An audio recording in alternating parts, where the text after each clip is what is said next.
Biot-Savart law का application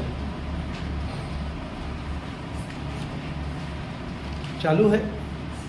Biot-Savart law का application देखेंगे, एप्लीकेशन ऑफ बायोट-सैवर्ट लॉ। तो बायोट-सैवर्ट लॉ सबसे पहले क्या होता है ये थोड़ा सा जान लेते हैं। फॉर्मूला याद रखते हैं, dB इक्वल टू कितना होता है, mu 0 upon 4 pi IDL sine theta by r square.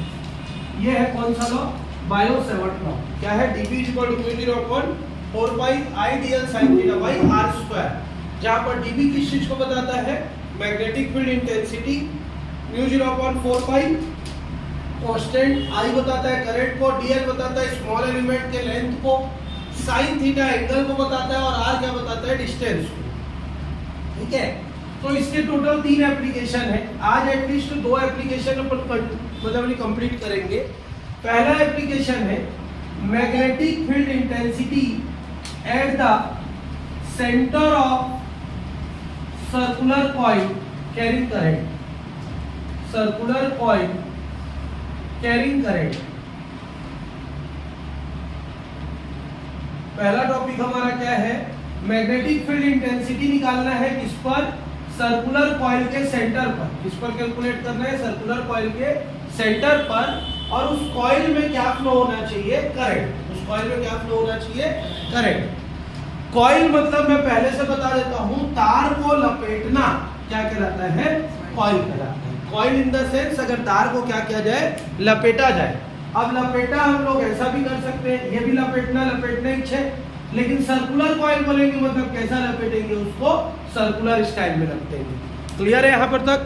तो क्वेश्चन क्या बोल रहा है, मैग्नेटिक फील्ड इंटेंसिटी निकालना है किस पर, सेंटर ऑफ सर्कुलर कॉइल पर। किस पर निकालना है, सर्कुलर कॉइल के सेंटर पर। और वो कॉइल में क्या फ्लो होना चाहिए, करंट। तो सबसे पहले हम लोग कंसीडर करेंगे, consider a circular coil having radius small are.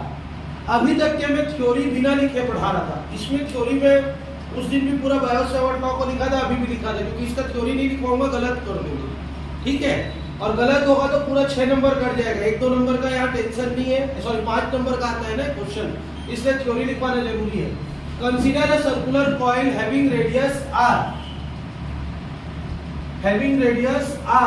And I current is flown in it. The total length of coil is small n। और कॉइल का टोटल लेंथ को कितना ले लेते हैं, स्मॉल n। मतलब एक तार है जिसका लंबाई कितना है, स्मॉल n। इसको मोड़कर क्या बना दिया गया है, सर्कुलर कॉइल। क्या बना दिया गया है, सर्कुलर कॉइल। क्लियर है, तार है जिसकी लंबाई l है, और l लंबाई वाले तार को हम लोग क्या कर रहे हैं, घुमा के क्या बना रहे हैं, सर्कुलर कॉइल बना रहे हैं। अब सर्कुलर कॉइल जब हम बनाएंगे तो कॉइल कुछ इस तरीके से नजर आएगा।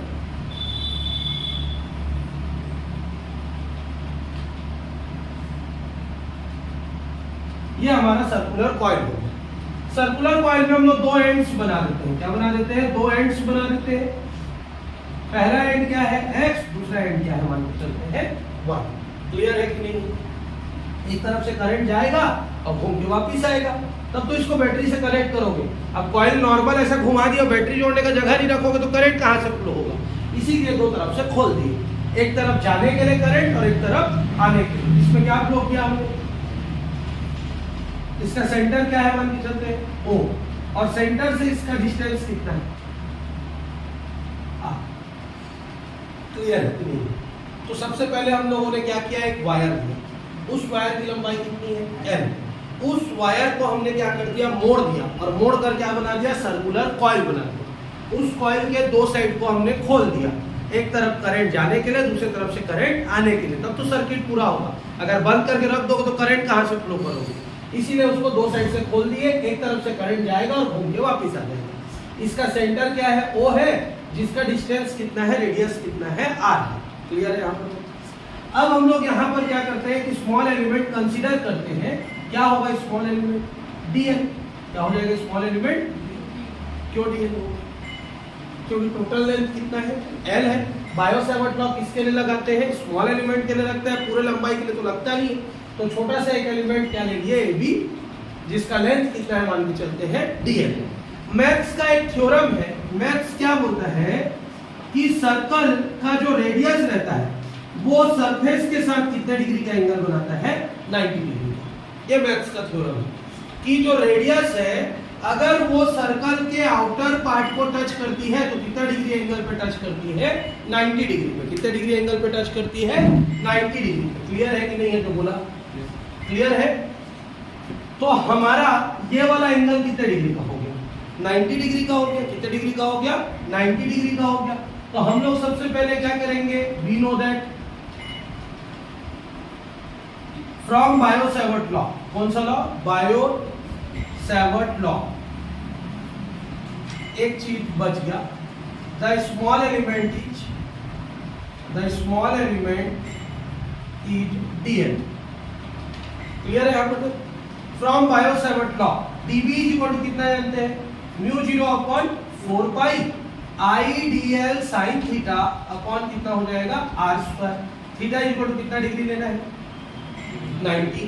क्यों 90 डिग्री, क्योंकि यहाँ पे कितना डिग्री का एंगल बन रहा है, तो डीएल के साथ जिस पॉइंट पर निकालना है वहां पर 90 डिग्री का एंगल बन रहा है। तो dB इज इक्वल टू कितना हो जाएगा, mu 0/4 pi I dl sine 90 by r square. Sine 90 की वैल्यू कितनी होती है, 1। साइन 90 की वैल्यू कितनी होती है, 1 होती है। So dB is equal to कितना दिखने लग जाएगा, mu 0/4 pi I dl upon r square. Sine 91 हो गया। लिखो कि हो गया इक्वेशन नंबर 1, इक्वेशन नंबर 2। ठीक, ये छोटी सी वैल्यू है, बड़ा करने के लिए क्या करते हैं, दोनों साइड इंटीग्रेट। हमेशा किसी भी चीज छोटा जो d लिखा रहेगा उसको बड़ा करना है तो इंटीग्रेट बोथ साइड्स। दोनों साइड्स में हम क्या करेंगे, इंटीग्रेट करेंगे। तो इंटीग्रेट करेंगे तो ये क्या हो जाएगा, dB। इंटीग्रेट करेंगे तो ये क्या हो जाएगा, mu 0/4 pi I dl by r square. dB का इंटीग्रेशन कितना होता है, b। dB का इंटीग्रेशन कितना होता है, b। म्यू 0/4 पाई क्या निकल गया, constant. I by r square क्या निकल गया, कांस्टेंट। क्या बचा, dl। क्या बच गया, और dl किसके लिए सॉल्व हो रहा है, गोला के लिए। dl किसके लिए सॉल्व हो रहा है, गोले के लिए। गोला मतलब सर्कल, और सर्कल का टोटल लेंथ किससे डिनोट करते हैं, 2 pi R. Circumference of circle, circle का टोटल लेंथ कैसे निकालते हैं, circumference of circle. So integration sign dl is equal to क्या लिख सकते हैं, 2 पाई आर। क्लियर। तो यहाँ पर वैल्यू क्या हो जाएगी, b is equal to mu 0/4 pi I upon r square into कितना आ गया, 2 पाई आर। एक आर 2 1 जा 2 2 जा। क्लियर। पाई और पाई कैंसिल, क्या बचा, b is equal to mu 0 I upon 2r। और यूनिट क्या लिखेंगे इसका, weber per metre square. Clear है कि नहीं, समझ में आया। तो फिर से एक बार इसका थ्योरी को पढ़ेंगे। ये 2 नंबर का डेरिवेशन है और बता रहा हूं ये वाला 2 साल से नहीं है, मतलब 23 में भी नहीं आया है, 24 में भी नहीं आया, 25 तुम लोग दिलाओगे उसमें आ सकता है। 3 एप्लीकेशन है, वो दोनों लगातार आ चुके हैं, ये नहीं आया है ना अभी, तो इसके चांसेस ज्यादा हो जाते हैं। और इजी, यही सबसे इजी है। तो सबसे पहले हमने क्या लिया, एक सर्कुलर कॉइल लिया। सर्कुलर कॉइल का रेडियस कितना ले लिया, स्मॉल आर ले लिया। सर्कुलर कॉइल का लेंथ कितना ले लिया, स्मॉल एल ले लिया। और उसमें क्या फ्लो किया हमने, आई करंट। जैसे ही आई करंट फ्लो किया उसके चारों तरफ क्या बनेगा, मैग्नेटिक फील्ड। मैग्नेटिक फील्ड की वैल्यू कहां पर निकालनी है हमको, सेंटर पे। तो सेंटर पे निकालने के लिए हम लोग कौन सा लॉ लगाएंगे, बायो सेवर्ट लॉ। अब ये सेंटर और इसके बीच में कितने डिग्री का एंगल बन रहा है, 90 डिग्री का। तो थीटा की जगह में कितना डिग्री आ गया, 90 डिग्री। साइन 90 की वैल्यू कितनी होती है, 1 होती है। dB इज इक्वल टू कितना हो गया, mu 0/4 pi I dl by r square. Equation number 2। ठीक, छोटा वैल्यू dB है, बड़ा करने के लिए क्या करते हैं, उसको इंटीग्रेट करते हैं। बड़ा वैल्यू को छोटा करने के लिए डिफरेंशिएट, और छोटा वैल्यू को बड़ा करने के लिए इंटीग्रेट करते हैं। इंटीग्रेट कर दिए, integration sign dB is equal to integration sign इतना हो गया। dB का इंटीग्रेशन कितना होता है, b होता है।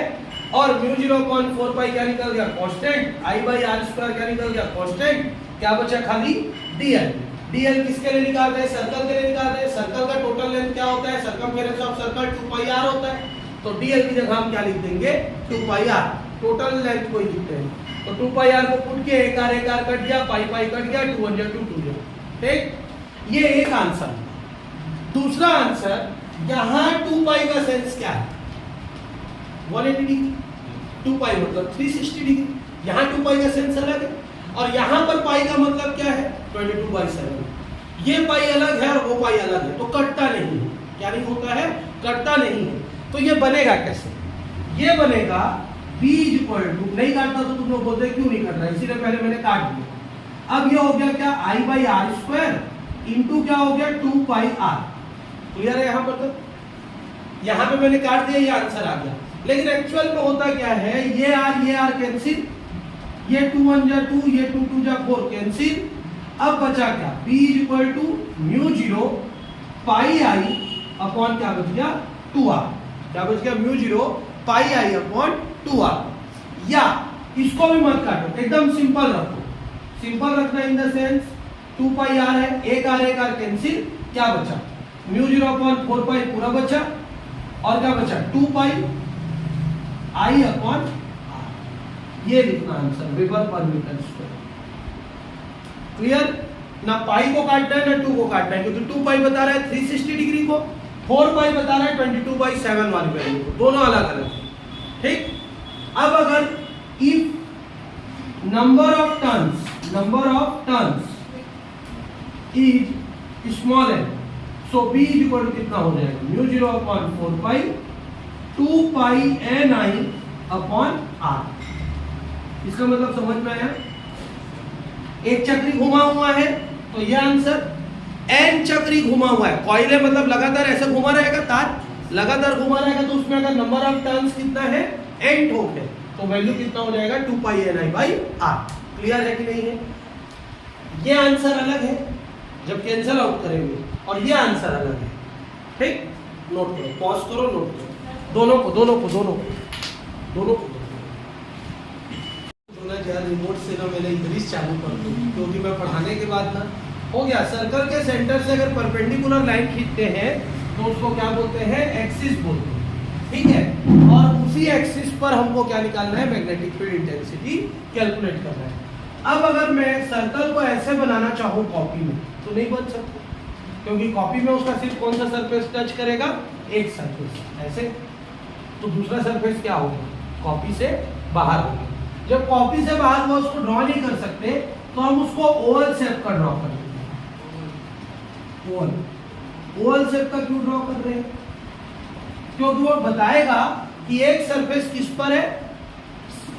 बोर्ड पर, और एक सरफेस क्या है? बाहर। क्लियर हो गया? तो जैसे ये सरफेस बोर्ड पर है तो ये सरफेस कहां पे है? बाहर में। क्लियर है? 3D शेप है। क्लियर है यहां पर तक? तो सबसे पहले हम लोग क्या कर रहे हैं? Consider a circular coil carrying current having radius small a। Clear है? एक सर्कुलर कॉइल लेते हैं जिसमें क्या फ्लो हो रहा है? कंटिन्यूअसली करंट फ्लो हो रहा है, और करंट फ्लो होने के बाद इसका रेडियस कितना है मान के चलते हैं? कितना है? स्मॉल है। क्लियर है यहाँ पर? तो r क्यों नहीं लिया? क्योंकि r जो डिस्टेंस होता है वो किसका डिस्टेंस है? जिस पॉइंट से हम क्या निकालते हैं? Magnetic field intensity. यहां से नहीं निकल रहा है, इसलिए इसको r लेना नहीं। क्लियर है यहाँ पर? तो अब जैसे इसमें I करंट अप्लाई होगा, when I current is flown in coil, then अब मैग्नेटिक फील्ड क्रिएट्स अराउंडिंग, उसके चारों तरफ क्या बन जाएगा? एक मैग्नेटिक फील्ड बन जाएगा। अब मैग्नेटिक फील्ड बनेगा तो we have to calculate magnetic field intensity at point P on the axis of circular coil, on the axis of circular coil. Circular coil के एक्सिस पर किसी पॉइंट P पर हमको क्या निकालना है, मैग्नेटिक फील्ड इंटेंसिटी कैलकुलेट करना है। अब ये एक्सिस हो गया, एक्सिस ऐसे जाएगा परपेंडिकुलर, ये एक्सिस हो गया। इस एक्सिस के किसी पॉइंट P पर हमको क्या निकालना है, मैग्नेटिक फील्ड इंटेंसिटी। क्या कैलकुलेट करना है, magnetic field intensity calculate. Clear हो गया यहाँ पर? इतना थ्योरी क्लियर है कि नहीं मेरे को ये बताओ। सबसे पहले एक सर्कुलर कॉइल लिए, और कैसा लिए हैं, एक सरफेस पे है और एक सरफेस के बाहर। उस सर्कुलर कॉइल का रेडियस कितना है, स्मॉल है, और उसमें क्या प्रोवाइड कर रहे हैं हम, आई करंट। जैसे ही आई करंट प्रोवाइड कर रहे हैं तो उसके चारों तरफ क्या बन रहा है, मैग्नेटिक फील्ड। उस मैग्नेटिक फील्ड की इंटेंसिटी हमको कैलकुलेट करनी है किस पॉइंट पर, P पॉइंट पर। और P पॉइंट कैसा प्रेजेंट है, सर्कल के एक्सिस पर। कहां पे प्रेजेंट है, सर्कल के एक्सिस, इस पॉइंट पर कैलकुलेट करना। क्लियर हो गया? डायरेक्ट कैलकुलेट कर नहीं सकते, तो consider assume a small element AB on the surface of coil के सरफेस पे एक स्मॉल एलिमेंट क्या ले लेते हैं, AB ले लेते हैं। क्या ले लेते हैं, एक स्मॉल एलिमेंट AB ले लेते हैं। ठीक, जो AB का ये सेंटर है वो कितने डिग्री का एंगल बना रहा है, मान के चलते हैं इस तरीके से। ठीक, क्लियर? कितना एंगल बनाते हुए, 5। कितना एंगल बना रहा है, point P makes high angle with axis। किसके साथ बना रहा है वो, एक्सिस के साथ। और इस पॉइंट को क्या नाम दे देते हैं, सेंटर पॉइंट को C। इस पॉइंट को नाम दे देते हैं C, सेंटर पॉइंट। क्लियर है यहाँ पर? कोई डाउट? अब ये कितने डिग्री का एंगल बनता है, सभी लोग पढ़ के आ चुके हो। कितने डिग्री का एंगल बनता है, 90 डिग्री का। तो सबसे पहले क्या लिखेंगे, we know that, what we know that, dB is equal to कितना जानते हैं, mu 0/4 pi IDL sin theta by r square. r है यहाँ पे नहीं, ये डिस्टेंस r है तुम्हारा, इसीलिए हम लोग ने किए थे, क्योंकि वो वहीं से r बनाएगा, जहां पर से वो टच करके आता है पॉइंट P तक, वही क्या बनाता है हमारा डिस्टेंस r। ठीक, और ये कितना डिग्री का एंगल बन रहा है, theta is equal to 90 degree. So dB is equal to कितना हो जाएगा, म्यू 0/4 पाई, डायरेक्ट कर दूं IDL by r square. Equation number 1 clear है यहाँ तक? अब ये वाला O पॉइंट से P पॉइंट का जो डिस्टेंस है उसको मान लेते हैं x। क्या डिस्टेंस मान लेते हैं, x। इतना ही को एक बार रिपीट करते हैं, फिर इसके आगे बढ़ेंगे। 3 स्टेप में इसको क्लियर करेंगे। पहला स्टेप हो गया, सबसे पहले हमको क्या लेना है, एक सर्कुलर कॉइल लेना है। सर्कुलर कॉइल में क्या फ्लो करना है, आई करंट फ्लो करना है। आई करंट फ्लो करेंगे तो उसके चारों तरफ क्या बनेगा, मैग्नेटिक फील्ड। उस सर्कुलर कॉइल का रेडियस को क्या ले रहे हैं, स्मॉल ए ले रहे हैं, और उसका जो एक्सिस है वो क्या है, O से परपेंडिकुलरली निकलेगा। तो पॉइंट P पर हमको क्या निकालना है, मैग्नेटिक फील्ड इंटेंसिटी निकालना है। डायरेक्ट नहीं निकाल सकते, इसलिए क्या लेंगे, एक स्मॉल एलिमेंट। स्मॉल एलिमेंट क्या लिए, AB लिए, जिसका सेंटर पॉइंट कितना है, C है। C से P को ज्वाइन किया तो डिस्टेंस क्या मिल गया, R मिल गया, जो कितने डिग्री का एंगल बना रहा है, 90 डिग्री। कितने डिग्री का एंगल बनाएगा, अब 90 डिग्री का एंगल बनाया तो dB इक्वल टू क्या जानते हैं, mu 0/4 pi IDL sin theta by r square. Theta equal to 90 degree, तो ये 90 डिग्री की वैल्यू कितनी हो गई, खत्म। ये फाई एंगल किसके किसके बीच में बन रहा है, ये वाला जो लाइन है और ये जो एक्सिस है, मतलब एक्सिस और पॉइंट P के बीच में बनने वाला एंगल कितना डिग्री बन रहा है, फाई। ठीक, क्लियर हो गया? अब मैग्नेटिक फील्ड इंटेंसिटी जो निकलेगी वो AB के करंट पहला निकलेगा, क्या निकलेगा मान के चलते हैं, dB। ठीक है, और dB अपने कितने कंपोनेंट में डिवाइड हो जाएगा, 2 कंपोनेंट्स में डिवाइड हो जाएगा। अगर ये फाई एंगल बना रहा है तो इस तरफ क्या बनेगा, dB cos फाई, उल्टा बोलिए dB sin फाई, और इस तरफ क्या बनेगा, dB cos फाई। ऐसा क्यों बना, ये बन इसी तरफ रहा है ना, लेकिन ड्राइंग कंझट दिखने लग जाएगा, कचरा दिखने लग जाएगा, करके हम इसको अपोजिट बनाएंगे। मतलब मैग्नेटिक फील्ड इंटेंसिटी ऐसा बनेगा, कितना एंगल में, हाई एंगल में। तो अपने 2 कंपोनेंट में डिवाइड होता है, क्या क्या, हॉरिजॉन्टल कंपोनेंट और वर्टिकल कंपोनेंट, उल्टा बोल रहा हूं, ये हॉरिजॉन्टल है, ये वर्टिकल है, लेकिन सरफेस तो ये है ना, सरफेस ये नहीं है, सरफेस ये है, ये सरफेस है, तो ये क्या हो जाएगा हॉरिजॉन्टल और ये क्या हो जाएगा वर्टिकल। ये एक्सिस वर्टिकल हो गया, तो वर्टिकल में कौन सा एंगल बनता है साइन, और हॉरिजॉन्टल में कौन सा एंगल बनता है कॉस। क्लियर है यहाँ पर। अगर इसी के नीचे में एक और दूसरा स्मॉल एलिमेंट ले लें और फिर से एक सेंटर ले लें और फिर से पॉइंट पी को ऐसे करके ज्वाइन कर दें, तो फिर से यहाँ पर एक क्या बनेगा डीबी बनेगा, और डीबी अपने फिर से दो कंपोनेंट में डिवाइड होगा। इस तरफ क्या बनेगा डीबी cos फाई, इस तरफ क्या बनेगा डीबी sin फाई।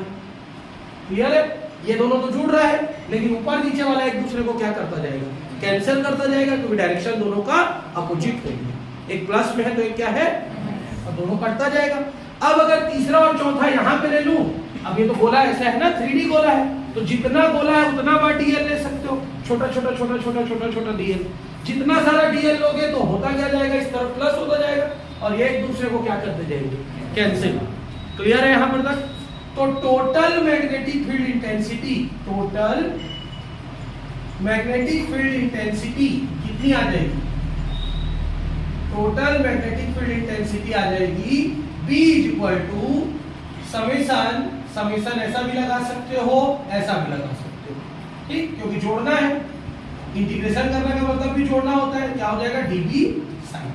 क्लियर है कि नहीं है, समझ में आया कि नहीं है।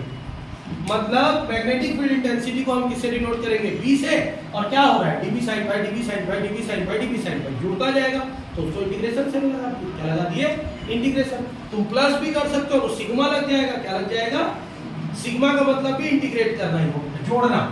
अब dB की वैल्यू पुट कर दो, क्या है value integration sign mu 0 upon 4 pi IDL by r square, और ये क्या है हमारा sin फाई। कांस्टेंट क्या क्या है बाहर निकालो, mu 0 4 pi I r square sin phi, क्या बच गया अंदर dl, और dl किसके लिए है सर्कल के लिए, सर्कल के लिए कितना होता है dl I by r square sin phi 2 pi r नहीं लेंगे, क्या लेंगे क्योंकि रेडियस a है, रेडियस क्या है a है, इसलिए a लेंगे। क्लियर है यहाँ पर। But sin phi is equal to कितना जानते हैं, परपेंडिकुलर अपॉन हाइपोटेनस, परपेंडिकुलर क्या है a, हाइपोटेनस क्या है r, so sin phi is equal to कितना हो जाएगा a अपॉन इस वैल्यू को यहाँ पे, ठीक। तो कैसे दिखेगा b is equal to mu 0 upon 4 pi I by r square into a by r into 2 pi a। तो अच्छे से लिखोगे तो कैसे दिखाई देगा ये, कैसे दिखाई देगा b is equal to mu 0 upon 4 pi 2 pi a square i, 2 pi a into a square i upon में क्या बच जाएगा r का r स्क्वायर और r का क्यूब। क्लियर। हमारा ओरिजिनल वैल्यू क्या है a और x, ये तो माना गया वैल्यू है, लेट वाला वैल्यू है r, हमारे कहीं पे भी थ्योरी में r नहीं, r नहीं है मतलब एज्यूम्ड वैल्यू है पूरा। तो हम क्या करेंगे, इसको नेगलेक्ट करना है, इसको हटाना है। तो वी नो दैट उस ट्रायंगल को देखोगे तो पाइथागोरस थ्योरम नजर आ रहा है, ये 90 डिग्री बन रहा है, ये राइट एंगल ट्रायंगल हो गया। राइट एंगल ट्रायंगल में कौन सा थ्योरम को देंगे, पाइथागोरस। क्या r square equal to a square plus x square, hypotenuse square equal to perpendicular square plus base square. हो गया। एक तो और r इक्वल टू कितना आ जाएगा a square plus x square का रूट हो गया, स्क्वायर इधर जाएगा तो क्या हो जाएगा रूट, दोनों को मल्टीप्लाई कर दो, r स्क्वायर और r क्या हो जाएगा r क्यूब। ये कितना डोक है एक, ये कितना डोक है आधा, एक और आधा कितना होता है डेढ़, डेढ़ मतलब 3/2, a square plus x square की जगह क्या लिखेंगे 3/2, इस वैल्यू को आप पुट कर दो।